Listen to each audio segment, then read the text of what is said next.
Hi, and thank you for joining us for the second session in a series of presentations on the design code for the future of St. Raph's. A design code is a document that describes the key design principles in a simple, concise, and mainly graphic format. It translates residents' design preferences into a code for architects and designers to use. Through June, the design team have been holding weekly co-design workshops online with the resident board, St. Raph's Voice. The workshops included presentations and discussions of three topics: public realm, homes, and community.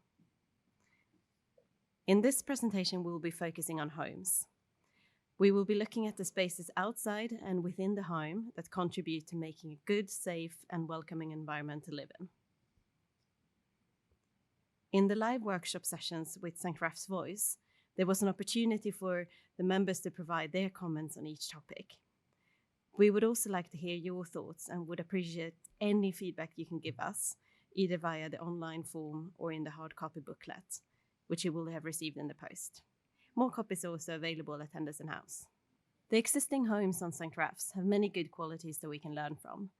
But while there are positives about living on St. Raph's, there are also challenges that can be improved upon. Homes on St. Raph's are in a good general condition, and there's a mix of housing types and tenures. The estate is of low density, which means there's a low number of homes per hectare for an urban area. Many of the homes are overcrowded, which is something that both the infill and redevelopment master plan would address. There is good access to public open space in the river, but 35% of the homes have no access to private outdoor space. The estate is typically made up of 3 to 4 story homes, and brick is the prominent material. There are issues with waste and recycling, partly due to poor design of the facilities for these. There's also a lack of defensible space in front of the home, which affects the sense of privacy, safety, and security of the home. In this presentation, we will have a look at how these issues and challenges can be addressed through design. At previous workshops and events, residents have said that there should be a good variety of housing types with a mix of flats, maisonettes, and houses. High quality materials and noise insulation in walls is important. Communal areas should be safe and well maintained. Spaces for waste and recycling are currently poorly designed. Waste management and fly tipping is therefore a big issue on the estate, and general maintenance and cleaning on the estate needs improvement. In this presentation, we're going on an imaginary visit to new homes to go through the look, feel, and use of 3 building types: townhouses, maisonettes, and apartments. We will be discussing the following topics: private outdoor space, form and massing, waste and recycling, privacy and defensible space, sustainability, entrances and lobbies, space standards, and materiality and quality. We will look at examples of other projects and discuss what should be included in the brief for new homes on St. Raphael's estate. There are 3 main building types on the existing St. Raphael's estate, which will also be included in the infill and redevelopment master plan. Here we will look at some key characteristics for each building type. Building type 1 is the townhouse. It's usually 3 stories with 4 to 5 bedrooms and includes a garden or a terrace as private outdoor space. This type can be considered to be of low density. Building type 2 is the stacked maisonette. It's usually 2 stories each with 2 to 3 bedrooms and includes a garden, terrace, or balcony. It can be considered to be medium density. Building type 3 is the apartment building. It's usually 4 to 8 stories and consists of 1 to 4 bedroom homes. Each home will have a balcony or a terrace. This approach can be considered to be high density. At previous workshop and events, residents have indicated their preferred approach to homes at St. Raph's. 59% said they liked back-to-back terrace houses. 27% supported taller buildings to the north and south of the estate. 14% of residents liked the idea of buildings close to the river. When designing the form and massing of the buildings, architects and designers will consider different methods of how to shape the different parts of the building, such as the top, front, and back, also known as the facades, and the sides, which are the corners and gables.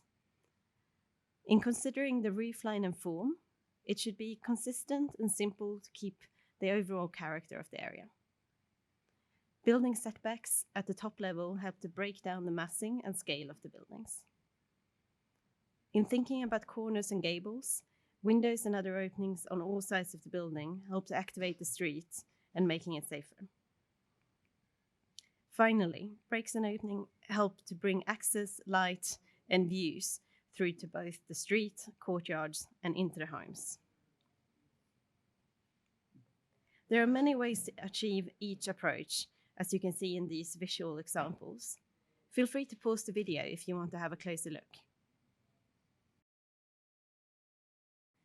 A careful selection of materials for the proposed buildings will ensure they positively contribute to the area. Choosing the right materials for different types and parts of the buildings and considering how they fit together is important for the overall quality. There are 4 types to consider. Primary materials are the main materials used for the outside of the building. Using high quality, durable, and robust materials will help the building age well. Secondary elements include materials for defensible space, canopies, terraces, balconies, and private gardens. Details include facade accents, brickwork patterns, windows and doors, signage and screens, which all give an opportunity to add identity and character to the building. Finally, it's important to consider what materials are used in internal, communal, and circulation spaces. High quality but low maintenance and robust materials should be used here. These are some examples of how the different materials, elements, and details could look like. Feel free to pause the video if you want to have a closer look. The thresholds, front doors, common areas, and walkways of a building can transform the perceived value and sense of safety and security of a home and help people feel proud of where they live. They should be well designed, welcoming, and accessible to all. Designers should consider the following types. The first is entrances to communal buildings. These should be legible and clearly identifiable. They should include the necessary safety features and good lighting. They should use high quality and robust materials.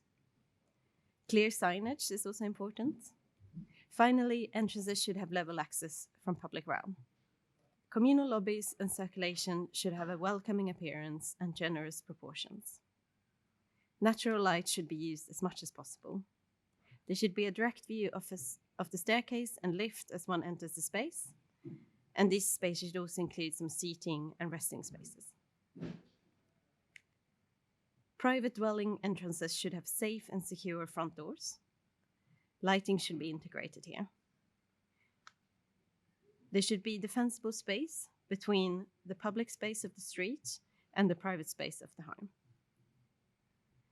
Finally, internal entrances should have clear and consistent signage, and the visual impact of security features should be minimized.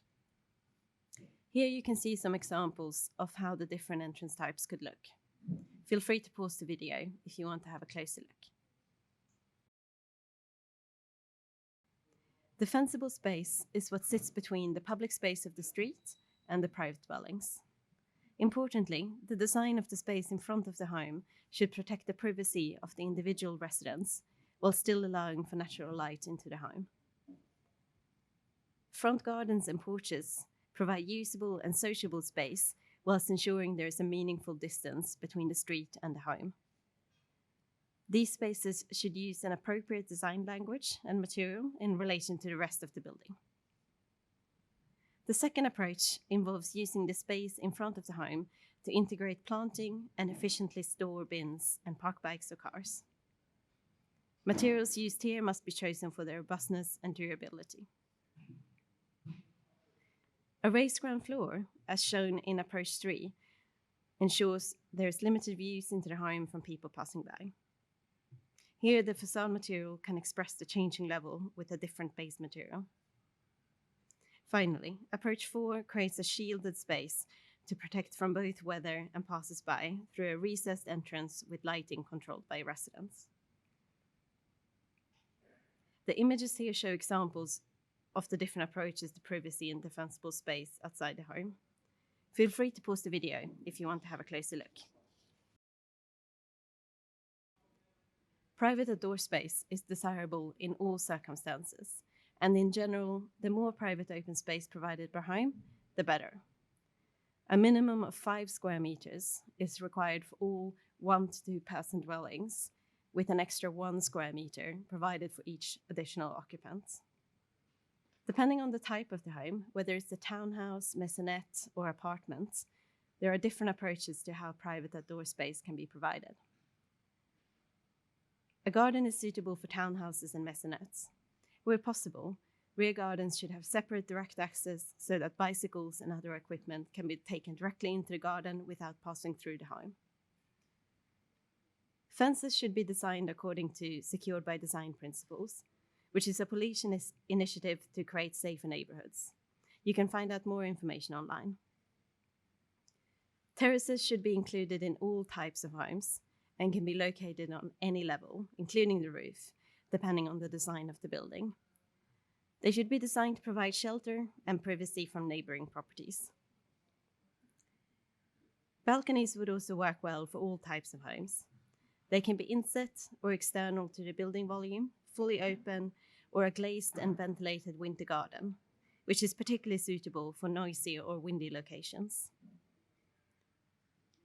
Balconies need to provide enough space for either a small table and chairs, drying clothes, or for a family to sit outside with visitors.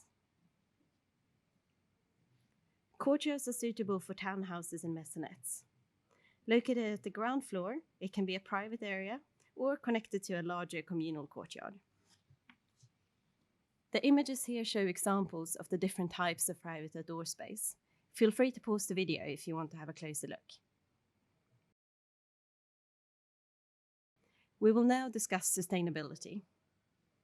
All new homes should satisfy the London Plan policy on sustainable design and construction and make the fullest contribution to the mitigation of and adaptation to climate change. Here we will discuss 4 approaches to achieving these goals. Approach 1 addresses the use of renewable energy.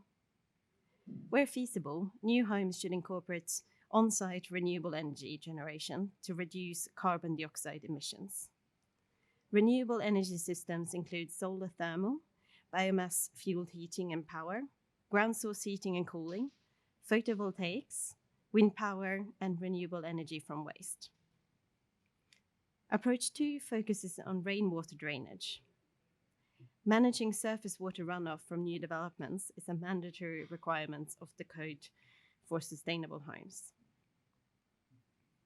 Sustainable drainage system, or SUDS for short, include techniques like permeable paving, soakaways, stormwater retention, green roofs, soft landscaping, holding ponds, swales, and reed beds. Approach 3 concerns the use of biodiverse roofs. Green roofs should be included wherever possible for new homes. They contribute to biodiversity, reduce heat loss from buildings, and help mitigate the urban heat island effect. Green roofs can also be designed to provide outdoor amenity space. And finally, approach 4 is about solar shading. Overheating is an increasing concern for homes in London. Solar gain can be controlled in summer by using fixed or adjustable shading devices and planting deciduous trees to achieve shading. Here you can see examples of what the different approaches could look like. Feel free to pause the video if you want to have a closer look. We will now discuss waste and recycling. The London Plan requires suitable storage facilities for waste and recycling in all new developments. The type of storage should be carefully considered in relation to the nature of the scheme, road layouts, and flexibility for future needs and increased recycling. There are different approaches to be considered in designing this element of the home. Approach 1 uses private internal bins. These can be incorporated within the entrance to the private dwelling and can help maintain a clear and clean appearance of the street for residents and visitors. Another approach uses private external bins. These can be purpose designed and built as a separate element adjacent to front doors. These have the benefit of improving privacy for the home. Approach 3 considers communal internal bins. In this approach, facilities are provided in common areas, but close to external access. All communal refuse and recycling containers and enclosures should be accessible to people of all ages and to wheelchair users.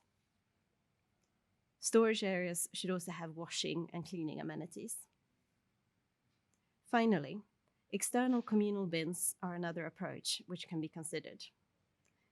In this approach, bin stores are located in external areas for communal use. These spaces need to have suitable screening or landscaping and should be located near vehicular streets for ease of access.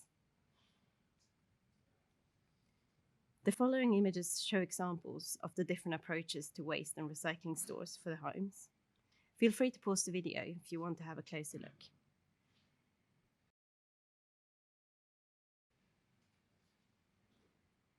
Thank you for listening to this presentation on homes for the design code. We would really appreciate your feedback, and there are several ways you can do this. You can fill in the form in the booklet or online, and you can also contact your resident board, St. Raph's Voice. Any questions, you can contact the project team through the details on this page. Thanks again, and hope to see you soon.